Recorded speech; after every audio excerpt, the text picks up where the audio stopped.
Hi, this is Matt Fittis with First Look. I just wanted to inform all of you that we have a new feature in the application, the FirstLook360 app, that was actually a feature in our older version of the app.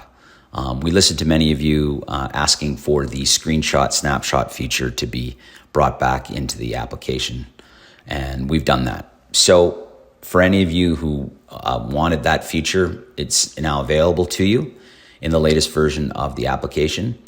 And so how you do it is you just basically open up an image in 360. If there's something on the screen that you want to screenshot, snapshot, you use the camera icon, and that image will be saved as a JPEG, which you can then integrate either into a third-party software or send out when your phone and or your tablet are connected to a wireless source.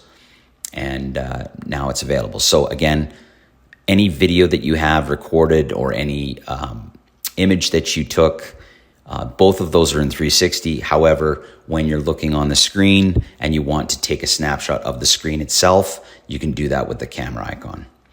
We listened to all of you. We brought it back in, and we'll continue to do so with some new features in the future. Thank you so much.